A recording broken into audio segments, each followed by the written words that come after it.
Hey everybody, Lance Bell here. I'm a black moderate conservative, and look guys, I'm finally going to chime in on this whole Kayne West situation. Now I know it's been a little while, but I wanted to get on here and talk about this. Now, in full disclosure, I am no fan of Kanye's music. Never have been, never will be. But here's the issues I'm having with all this. He went to the White House and he spoke his mind. And there's absolutely nothing wrong with that.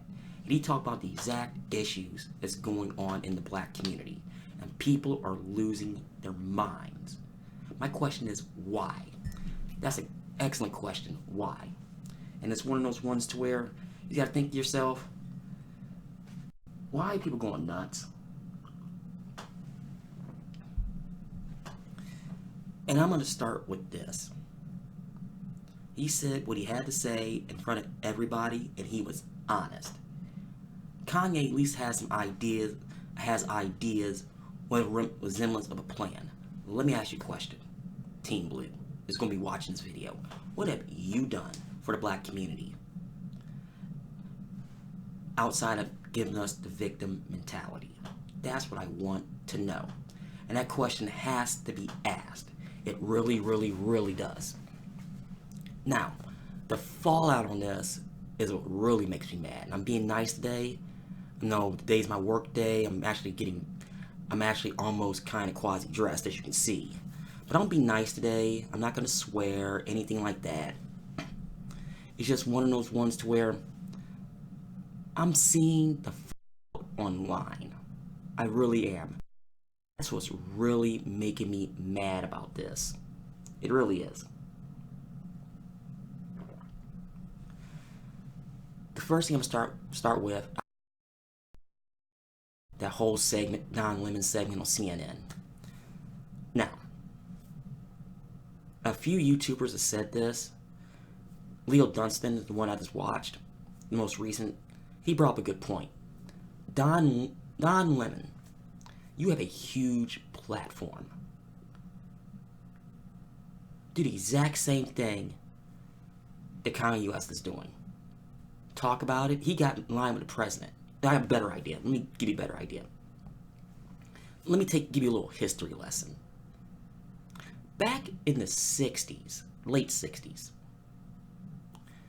Walter Cronkite of CBS, you know, the man behind the desk that's there all those years, got from behind the desk to went to Vietnam to go see for himself what's going on. And Mr. Lemon, I suggest you do the exact same thing.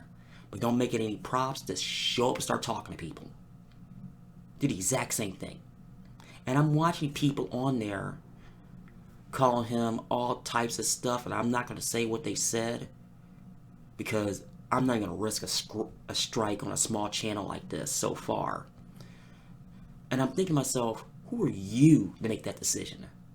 And you know who you are out there on that panel. Then I hear the whole mentally ill standpoint. Number one, you're not a professional in that field, especially mental health field. So don't even make that accusation. And that goes for everybody else on social media saying the exact same thing. And I've read and saw all the stuff. You are not in that position. Number one. Number two, that is your opinion. And I got a flash for you. Opinions are not facts. Never have been, never will be. And that's a promise. And anybody else will tell you that. That really made me mad. And it's like, and everybody knows me, I'm not the biggest fan of Trump, but this is just stupid. You're so outraged at him, you got somebody got in front of him, talked about the issues. You got mad at him? Really? This is why people are walking away from the Democratic Party. It has nothing to do, it's not Russian bots, nothing like that. They see what's going on and they're throwing their hands like, oh, screw this. You know, that's exactly what they're doing. And it's not going to bode well in the next couple of weeks. And it comes down to this. They are scared to death of the biggest names in the black community, taking all these voters away from them. That's exactly what this is all about. This is about fear. Nothing more, nothing less. Now, I'm going to close with this, and we'll keep it short. Kanye West is actually trying. Say what you want about his political views, forget that for a second. He did exactly what he needed to do, got in front of the president, had an audience live. There were no questions what he said. However, where are you to get an audience from the president? Some of you, like you, LeBron James, don't even want to talk to him. At least Kanye West is trying. And I think he's trying to get something done, but only time will tell, and remains to be seen. Well, folks, I'm gonna get off here. I get to work, and I thank you for watching Mind of a Black Moderate Conservative.